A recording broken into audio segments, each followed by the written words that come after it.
Throughout our life, we are constantly learning how to judge the people around us. In school, we will look at how different our classmates and friends are like to see if we will click with them. And in work, we will look at the character of our boss or the dynamics with our colleagues. We are always observing, analyzing, and our hearts will develop a lot of opinions or views about another. At times, when we have made a wrong judgment and gotten hurt, we will also start to grow in defensiveness and thus leading to certain trust issues. I believe that all of us here have accumulated some sort of internal standard or measurement of how we look at another person. But as we do so, have we introspected some questions? Is our judgment absolute? Is our standard of judgment on the other the same as God's perspective? We must first objectively see that all our opinions and analysis on others are based off our past experiences, personal character, and inclinations. For example, an introverted person may not like to hang out with overly energetic and overwhelming personalities. Or fast-paced workers cannot stand working with those prone to procrastinate or require more time to process things. It could also be the way we are influenced throughout our lives that cause us to define success or goodness in a certain way. This can be seen in 1 Samuel 16, a story we may be familiar with.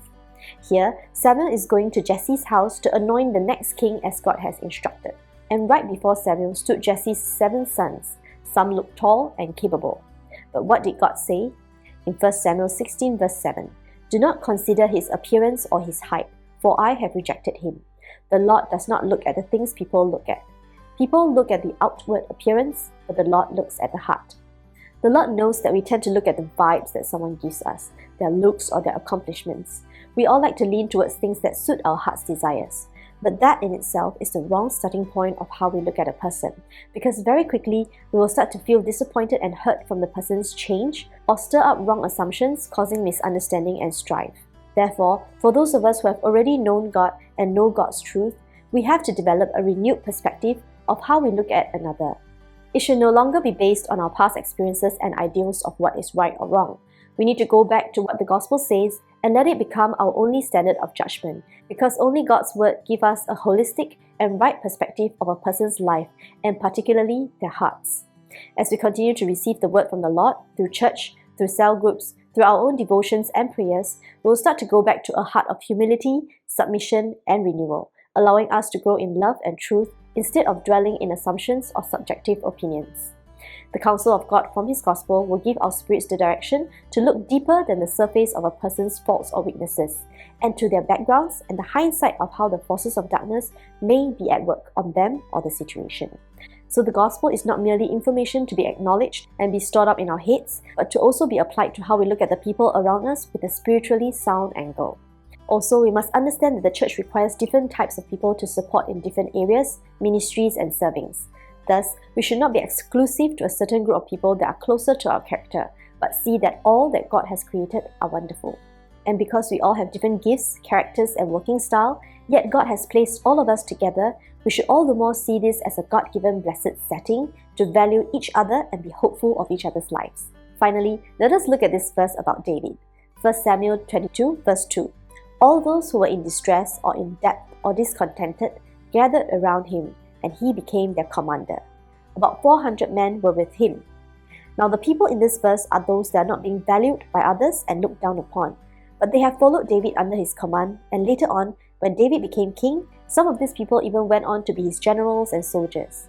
So here it is telling us that a truly blessed servant of the Lord is one that can gather people of different conditions and still uplift them to live out their potential.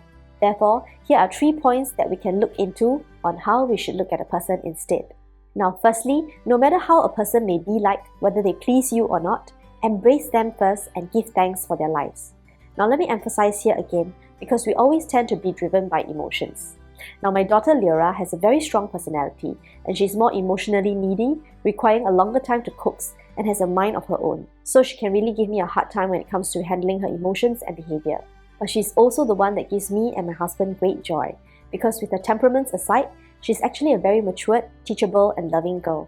Her brother enjoys her company the most, and she's a great consolation to me when I get tired. So you see, when we start to embrace and give thanks for the person, instead of harping on their shortcomings, we will begin to discover the beauty of their identity and purpose, God's perfect will for their lives. Next, as we are able to give thanks for the person, anticipating the work of God on them, God will also give you the heart and guidance to edify this person and help mold him or her spiritually.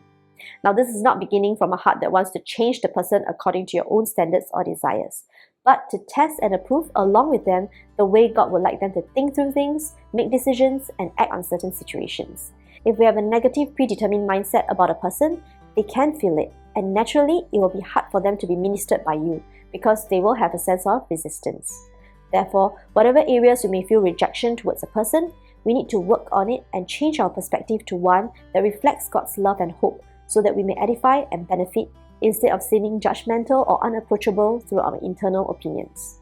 Finally, for those of us who have already been molded by God through faith and His Word, we should try to take the first step, if possible, to enter into a co-working relationship with a person, especially if it is a church brethren or colleague at work. Just as we have read in the verse earlier, David co-worked and went into battle with a group of distressed people. Even though there may be some kind of friction or disagreements in between, this is exactly the path where you will learn the lesson of love and wisdom. If we only stick to the group of people that we click with and remain in comfort zone, your lives or the other person's life will not receive breakthroughs. You may only be able to shepherd and interact with a certain group of people. But God calls us today to co-work with different kinds of people because just like a choir, everyone may sing differently.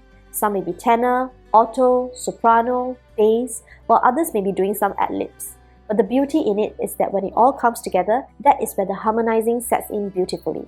All different, but in harmony that is pleasing to the ears. That is the beauty of God's creation. How we have a spiritual perspective in things despite the differences and be in unison according to the Lord's conviction. In this way, you are definitely doing what pleases the Lord. Now, this lesson of perspective and how we look at another is not an easy feat. But may the Lord's word and leading in our spirit continue to guide us through. God bless.